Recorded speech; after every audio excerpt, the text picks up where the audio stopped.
Le ministère des Affaires religieuses, des Awqaf, de la prédication et de l'orientation d'Arabie Saoudite vous présente لبيك اللهم لبيك لبيك لا شريك لك لبيك إن الحمد والنعمة لك والملك لا شريك لك لبيك لبيك اللهم لبيك لبيك لا شريك لك لبيك إن الحمد والنعمة لك والملك لا شريك لك وإذ بوأنا لإبراهيم مكان البيت ألا تشرك بي شيئا وطهر بيتي للطائفين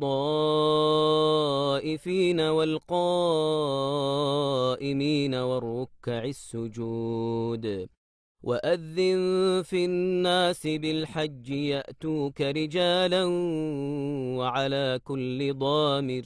وعلى كل ضامر يأتين من كل فج عميق. La Mecque. Ici se trouve la maison ancienne d'Allah, le point auquel est attaché le cœur de tous les musulmans, où qu'ils se trouvent sur terre. C'est vers elle qu'ils se prosternent et que convergent 5 fois par jour les cœurs emplis de dévotion et d'humilité envers Allah le Très-Haut. Les musulmans accourent des 4 coins du monde afin d'accomplir leurs rites et d'effectuer les circuits autour de la Kaaba sacrée depuis le jour où l'ami proche d'Allah, Ibrahim, l'a construite, en obéissant ainsi à l'ordre de son Seigneur.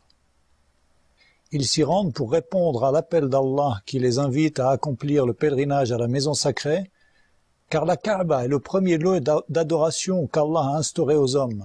Ils y adorent Allah avec rectitude et clairvoyance, se basant sur une croyance pure et débarrassée de toutes les convictions erronées et les fausses compréhensions.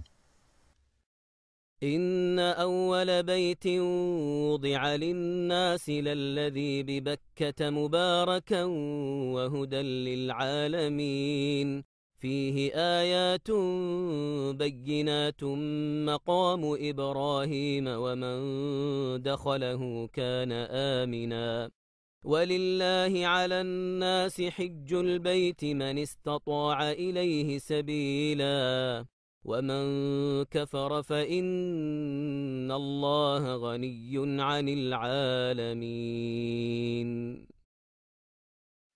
Lorsqu'Allah décida de faire éclater le soleil de l'islam, il envoya son messager et dernier prophète, qu'Allah prit sur lui et le salut, avec la religion de vérité, pour sortir l'humanité des ténèbres vers la lumière, afin de leur montrer clairement l'égarement et l'ignorance dans lequel ils se trouvaient, et de leur expliquer ce qu'est vraiment l'adoration, et afin de leur montrer qu'Allah le Très-Haut n'a créé les djinns et les humains que pour qu'ils l'adorent, lui seul et sans associé.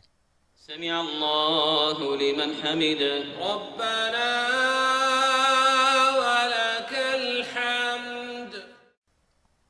Les piliers de l'islam. On rapporte de sources sûres que le prophète d'Allah, qu'Allah prit sur lui et le salut, a dit « L'islam est bâti sur 5 piliers. L'attestation qu'il n'y a de divinité digne d'adoration qu'Allah et que Mohammed est son messager, l'accomplissement de la prière, l'acquittement de la zakat, le jeûne du mois de Ramadan et le pèlerinage à la maison sacrée d'Allah. Le pèlerinage est donc un des piliers de l'islam. L'islam d'une personne qui a les moyens d'accomplir le pèlerinage n'est pas complet tant qu'elle ne l'a pas accompli. Le pèlerinage, appelé al-Hajj, est le 5e pilier de l'islam. C'est une obligation pour tout musulman ayant atteint la puberté, doué de raison, libre au moins une fois dans sa vie, s'il en a la possibilité financière et physique. Des millions de pèlerins se rendent chaque année sur le sol des lieux saints afin d'accomplir leurs obligations religieuses. Sur les instructions du roi d'Arabie Saoudite, le serviteur des 2 lieux saints, de procurer les meilleurs services à toute personne qui souhaite accomplir ces rites, le royaume a mis à disposition tous ses moyens matériels et humains. Tous les ministères et les institutions ont reçu ordre de se mettre au service des pèlerins, que l'on appelle aussi les invités du Tout Miséricordieux, afin de leur procurer le confort, la paix et la sécurité, de leur arrivée dans le royaume jusqu'à leur retour vers leur pays d'origine. Tout au long de leur séjour, ils sont entourés par la protection d'Allah le Très-Haut, puis ils font l'objet de l'attention dispensée par le gouvernement de ce pays béni. Tu remarqueras, chères sœurs et pèlerins, que de nombreux projets de réalisation, de services et de programmes spécifiques, modernes et inventifs ont été exécutés et se succèdent pour te procurer confort, sécurité et sérénité. N'hésite donc pas, chers frères, chères sœurs, à en faire usage. Bienvenue à toi, notre cher hôte, dans le pays des deux lieux saints, le royaume d'Arabie Saoudite. Les différentes manières d'accomplir le Hajj ou pèlerinage. Le pèlerinage peut s'accomplir de différentes manières que l'on appelle ansak. Pour chacune de ces manières, il y a une description et un certain nombre d'actes qu'il est obligatoire d'accomplir afin que le pèlerinage soit valide. Ces manières sont at-tamattu', al-qiran, al-ifrad. La meilleure de ces manières est at-tamattu' pour celui qui n'a pas ramené la bête à sacrifier avec lui. Cette manière est celle qu'a recommandé le prophète de la guider, Mohammed, qu'Allah prie sur lui et le salue. Pour accomplir le rite tamattu', il faut donc tout d'abord se mettre en état de sacralisation pour accomplir la Umrah, ou petit pèlerinage, dans les mois du pèlerinage, et se désacraliser après avoir effectué les tours autour de la Kaaba, les allers-retours entre les monts Safa et Marwa, puis s'être coupé les cheveux. On se désacralise ensuite complètement. Puis le 8e jour du mois de Dhul Hijjah, on se remet en état de sacralisation de là où on se trouve, on se dirige vers les lieux sacrés et on accomplit le pèlerinage. En suivant ce rite, on est tenu de sacrifier une bête. Si on n'en a pas les moyens, on devra jeûner 3 jours durant le pèlerinage et 7 jours une fois de retour dans son pays. Quant au rite Qiran, il consiste à se mettre en état de sacralisation pour accomplir la Umrah et le Hajj en une fois, sans se désacraliser entre les deux. On dit alors « Labbaik Allahumma umratan wa hajjan » « Je viens à toi, ô Allah, pour accomplir la Umrah et le Hajj ». Une fois arrivé à la Mecque, on effectue les tours dits d'arrivée autour de la Kaaba, Tawaf al-Qudum, puis les allers-retours entre Safa et Marwa, correspondant au Hajj. On reste en état de sacralisation. On se rend ensuite à Mina le 8e jour pour compléter les 2 rites qui sont la Umrah et le Hajj. Sauf que l'on n'a pas à accomplir les allers-retours entre Safa et Marwa que l'on aura déjà effectué en arrivant.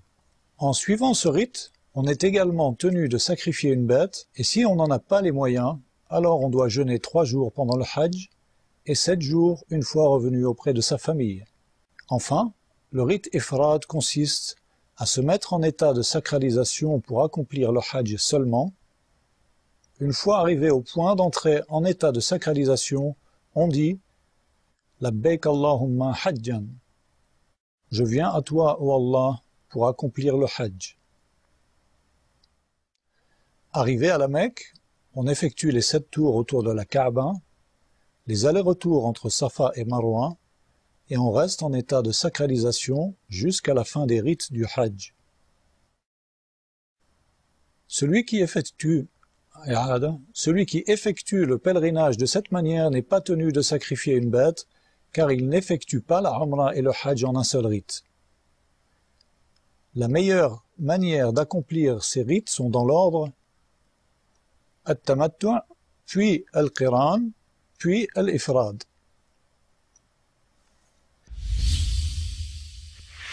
Les points d'entrée en état de sacralisation. Miqat. Chers frères, chères sœurs, si tu as la ferme intention de voyager vers la Mecque afin d'accomplir les rites du pèlerinage ou de la Umrah, tu dois te mettre en état de sacralisation à partir d'un des 5 points d'entrée que le prophète, qu'Allah prie sur lui et le salue, a désigné et que l'on appelle miqat. Ces points sont premièrement Dhul Hulayfa, c'est le point d'entrée des gens qui viennent de Médine. On l'appelle aujourd'hui Abiyar Ali. Deuxièmement, Al-Juhfa, c'est le point d'entrée des gens qui viennent de la Grande Syrie, Al-Sham. Ce point se trouve près de la ville de Rabigh, et de nos jours les gens entrent en sacralisation à Rabigh. Troisièmement, Qarn al-Manazil, c'est le point d'entrée des gens venus du Nejd, qui est la région centrale de l'Arabie. On l'appelle de nos jours As-Sayl al-Kabir. Quatrièmement, il y a Lamlam, c'est le point d'entrée des gens qui viennent du Yémen. De nos jours, les gens se sacralisent à Saadiya. Cinquièmement, Dhat Irq, c'est le point d'entrée des gens qui viennent de l'Irak. Les gens de la Mecque se sacralisent pour le Hajj de chez eux. Quant à la Umrah, elle s'effectue pour eux de Tan'im ou de tout autre endroit en dehors de la région sacrée. De même, les gens de Jeddah se sacralisent de chez eux. Toute personne qui passe par ces points d'entrée et qui souhaite accomplir le Hajj ou la Umrah doit entrer en état de sacralisation à partir de ces points. Celui qui le dépasse volontairement sans s'être sacralisé doit revenir en arrière et se sacraliser de cet endroit, sinon il devra sacrifier un mouton à la Mecque en compensation et il en distribuera la viande aux nécessiteux. Chers frères et sœurs en islam, si tu arrives au Miqat par route, en voiture ou par un autre moyen, prends une douche et parfume-toi si tu en as la possibilité. Revêt ensuite les 2 pièces de tissu blanches et propres que l'on appelle ihram. Quant à la femme, elle porte ce qu'elle veut comme vêtement tant qu'elle est couverte et ne cherche pas à mettre en avant ses atours. Ensuite, tu formules l'intention d'entrer en état de sacralisation pour accomplir la Umrah en disant « Labbayka Umratan » « Je viens à toi, ô Seigneur, pour accomplir la Umrah ». Pour ceux qui arrivent par mer ou par avion, alors habituellement, le pilote de l'avion ou le capitaine du bateau annoncent aux passagers qu'ils sont sur le point d'arriver à hauteur du Miqat, afin qu'ils se préparent à revêtir leur habit de pèlerin. Il n'y a pas de mal à ce que le pèlerin ou celui qui souhaite accomplir la Umrah sorte de chez lui vêtu de son ihram. Par contre, il ne commencera à prononcer la talbiya, qui est la formule qui marque son entrée en état de sacralisation, qu'une fois qu'il sait que l'avion ou le bateau passe à hauteur du Miqat. Les hommes élèvent alors la voix pour prononcer la talbiya, contrairement aux femmes.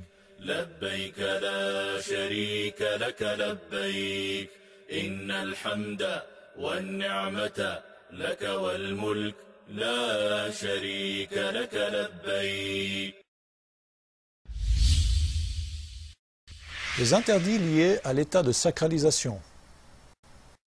Une fois que tu as prononcé l'intention d'accomplir la Umrah en disant « Labbayka Umratan » « Je viens à toi, ô Allah, pour accomplir la Umrah » ou d'accomplir la Umrah et le Hajj en disant « Labbayka Umratan wa Hajjan » « Je viens à toi, ô Allah, pour accomplir la Umrah et le Hajj » ou encore d'accomplir le Hajj seul en disant « Labbayka Hajjan » « Je viens à toi, ô Allah, pour accomplir le Hajj » tu es entré en état de sacralisation et certains actes deviennent interdits. Ces interdits sont se couper ou se raser les cheveux, se couper les ongles. Si des cheveux ou des ongles tombent involontairement, ou si on les coupe par oubli ou par ignorance de l'interdit, on n'encourt aucun reproche. Il est interdit à la personne en état de sacralisation de se parfumer le corps ou les habits. Par contre, aucun reproche ne sera fait s'il reste l'odeur du parfum que l'on a utilisé avant d'entrer en état de sacralisation. Il lui est interdit également de chasser en tuant un animal ou en participant à la battue ou d'aider d'une manière ou d'une autre. Il est interdit à toute personne, pèlerin ou non, dans la zone sacrée, de couper les arbres ou les plantes qui ont poussé sans intervention humaine. Il est interdit à toute personne, pèlerin ou non, de ramasser les objets perdus dans la zone sacrée, si ce n'est pour trouver son propriétaire. Il est interdit, tant que l'on est en état de sacralisation, de demander la main d'une femme ou de contracter un mariage, que ce soit pour soi-même ou pour une tierce personne. Il est interdit d'avoir des rapports sexuels tant que l'on est en état de sacralisation ou d'embrasser une femme avec envie. Il est interdit à la femme en état de sacralisation de porter des gants et de se couvrir le visage avec un niqab ou une burqa, sauf en présence d'hommes qui ne sont pas ses proches. Dans ce cas, il lui incombe de se couvrir le visage avec un voile ou autre, comme c'est le cas lorsqu'elle n'est pas en état de sacralisation.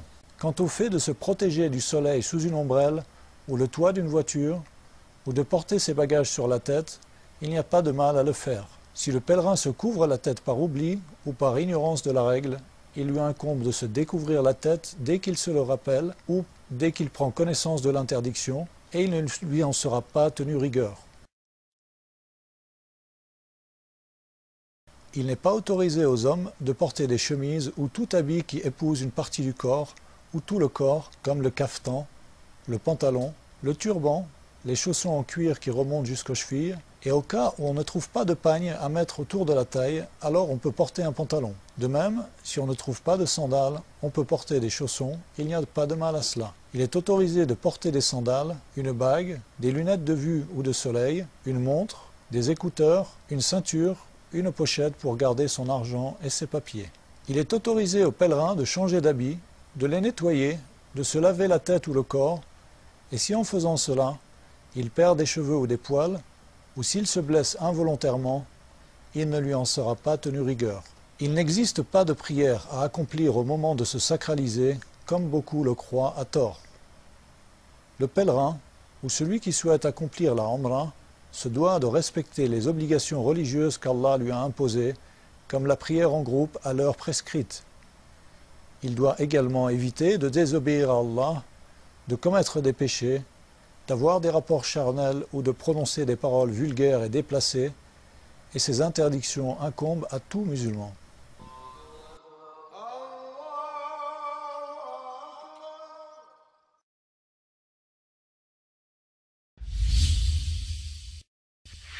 La description des tours autour de la Kaaba, at-Tawaf. Il est recommandé de se laver en arrivant à la Mecque. On entre dans la mosquée sacrée par le pied droit, puis on dit A'udhu billahi al-azim, wa wajhihi al-karim, wa sultanihi al-qadim, min ash-shaytani al-rajim. Allahumma aftah li abwaba rahmatik. Je cherche protection auprès d'Allah le Très Grand, auprès de son noble visage et son autorité éternelle, contre Satan le lapidé. Ô Allah, ouvre-moi les portes de ta miséricorde. Il est prescrit de prononcer cette invocation en entrant dans toutes les mosquées. Puis, le pèlerin se dirige vers la Kaaba pour démarrer le tawaf. Il fait partie de la sunna de découvrir l'épaule droite dans ce tawaf-là, en faisant passer le tissu qu'il porte sous son aisselle droite et en rabattant les pans sur son épaule gauche. Il commence alors les 7 tours en commençant par la pierre noire. S'il parvient à s'en approcher, il l'embrasse. Il faut effectuer cela sans gêner les gens en les poussant ou en les bousculant et sans les insulter ou sans les frapper. Ceci est une erreur car cela nuit aux musulmans. Et s'il n'arrive pas à s'en approcher, il tendra la main de loin en sa direction en disant « Allahu Akbar », Allah est le plus grand. Ensuite, le pèlerin ou celui qui accomplit la Umrah entame les tours en prononçant des formules de rappel, en implorant le pardon d'Allah, en l'invoquant par les invocations qu'il veut, ou en récitant le Coran sans hausser la voix, en prononçant des invocations particulières comme le font certains. Car de cette manière, il déconcentre les autres personnes qui tournent autour de la Kaaba. Lorsque l'on arrive à hauteur du coin yéménite, on le touche de la main, si c'est possible. Par contre, on ne l'embrasse pas, on ne se frotte pas dessus comme le font certains, qui contredisent ainsi la sunna du prophète, qu'Allah prie sur lui et le salue. Si on ne parvient pas à toucher ce coin, on passe devant sans tendre la main en sa direction et sans dire Allahu Akbar. Il fait partie de la sunna pour le pèlerin de dire entre le coin yéménite et la pierre noire Rabbana atina fid dunya hasanatan wa fil akhirati hasana wa qina adhaban nar. Ô Allah, accorde-nous une belle part en ce monde et une belle part dans l'au-delà et épargne-nous du châtiment du feu. On continue de cette manière et on termine les 7 tours comme on les a commencés, en commençant et en finissant par la pierre noire. Il fait également partie de la sunna de trottiner durant les 3 premiers tours du tawaf d'arrivée, tawaf al-Qudum, seulement. Certains pèlerins commettent des erreurs au cours du tawaf, autour de la Kaaba. On peut en citer quelques-unes. Rentrer dans le demi-cercle, dit Hijr Ismaïl, en croyant que cela fait partie du tawaf. La vérité est qu'accomplir le tawaf en rentrant par le Hijr Ismaïl l'annule, car ainsi on diminue la distance et c'est comme si on avait effectué le tour autour de la Kaaba que partiellement. Parmi les erreurs également, on peut citer le fait de toucher tous les coins de la Kaaba, parfois même tous les murs en s'y frottant et en se frottant à la toile qui la couvre, à la porte, au Maqam Ibrahim. Tout ceci n'est pas autorisé, car ce sont des innovations qui ne sont pas fondées religieusement et que le prophète, qu'Allah prie sur lui et le salut, n'a pas faites. Il n'est pas autorisé d'élever la voix pendant le tawaf, car cela déconcentre les musulmans. Une erreur également qui survient lors du tawaf est que les femmes viennent se presser contre les hommes, surtout autour de la pierre noire et du Maqam Ibrahim, et il convient d'éviter cela. Dès que le pèlerin termine son tawaf, il doit s'empresser de couvrir son épaule droite. C'est une sunna confirmée que de prier 2 rak'at derrière le maqam Ibrahim si possible. Sinon, on prie ces 2 rak'at là où on peut dans la mosquée sacrée. On récite dans la première rak'a après la Fatiha la sourate Al-Kafirun, puis dans la deuxième rak'a après la Fatiha la sourate Al-Ikhlas. Si on récite d'autres sourates, il n'y a pas de mal.